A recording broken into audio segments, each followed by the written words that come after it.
Okay. So ఇప్పుడు 8 మధ్యలో without icons, with icons చూసాం కదా. ఒకవేళ మీ బోర్డ్స్ అనేది వర్టికల్గా కావాలంటే, ఇవి హారిజంటల్ బోర్డ్స్, ఈ వర్టికల్ బోర్డ్స్, ఈ వర్టికల్ కూడా కావాలనుకుంటే మనం వర్టికల్ బోర్డ్స్ కూడా ప్రొవైడ్ చేయొచ్చు. అలాగే ఇంకో కలర్ వచ్చేసరికి మనకి ప్రీమియం కలర్, గోల్డ్ కలర్, అలాగే రాయల్ బ్లూ కలర్, ఇవన్నీ కూడా మనకి ఏంటంటే మన టచ్ స్విచెస్లో ఇవన్నీ కూడా మన మోడల్స్. వీటిలో మనం సీన్ స్విచెస్ కూడా యాడ్ చేసుకోవచ్చు. ఇవన్నీ కూడా మనకి సీన్ స్విచెస్. ఈ సీన్ స్విచెస్లో మనం మార్నింగ్ సీను, అలాగే good night scene, coffee time, అలాగే హోమ్ థియేటర్ సీను, అలాగే లేకపోతే టీవీ మోడు, డైనింగ్ సీను, ఇలా సీన్స్ మనం క్రియేట్ చేసుకోవచ్చు. సీన్స్ ఎలా ఎందుకు యూజ్ చేస్తామంటే, నేను మార్నింగ్ సీన్ అంటే ఇక్కడ కాఫీ సింబల్ మీద నేను ప్రెస్ చేస్తాను అనుకోండి. సో మనకేమవుతుందంటే బెడ్రూమ్స్లో అన్ని బెడ్రూమ్స్లో లైట్స్ ఆగిపోయి ఓన్లీ హాల్లో లైట్ ఫ్యాన్ ఆన్ అవుతుంది.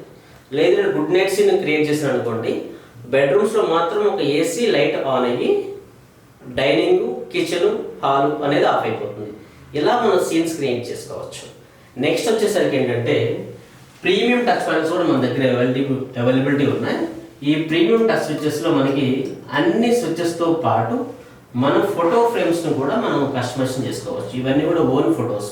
ఇది ఒకసారి మనకి రవివర్మ పెయింటింగ్. సో ఈ పెయింటింగ్ బోర్డు మనకు కావాలనుకుంటే మనమే ప్రీమియం టచ్ స్విచెస్కి వెళ్ళాల్సి వస్తుంది. ఇది 18 మోడ్యులర్ బోర్డు, అలాగే సి టైపు, అలాగే యూఎస్బి, అలాగే నార్మల్ సాకెట్ బోర్డ్స్. ఇది 12 మోడ్యులర్ బోర్డు, అలాగే ఇది ఒకసారికి 4 మోడ్యులర్ బోర్డు, ఇది 8 మోడ్యులర్ బోర్డు, ఇది ఒకసారికి 6 modular board. So kids bedroom అలాంటి వాటిలో ఏంటంటే ఇలా స్పైడర్మెన్స్ కానీ డిజైన్స్ కానీ ఇలా ప్రొవైడ్ చేస్తున్నారు. ఇవన్నీ కూడా మనకి ఏంటంటే ప్రీమియం టచ్ స్విచెస్. సో దీంతో పాటు ఇలా స్క్రీన్స్ కూడా వస్తాయి. ఇవన్నీ స్క్రీన్స్ అనమాట. ఈ స్క్రీన్స్లో మనం అగైన్ మళ్ళీ వాల్యూమ్ డిక్రీజు, అలెక్సా కంట్రోల్, అలాగే మనకి లైక్ ఫ్యాన్స్, ఏసీస్, గీజర్స్ అన్నీ కూడా ఈ స్క్రీన్స్ కూడా కంట్రోల్ చేసుకోవచ్చు. ఇది smart life Zigbee technology. So ఇన్ని మోడల్స్ మనకి టచ్ స్విచెస్లో అవైలబిలిటీ ఉన్నాయి.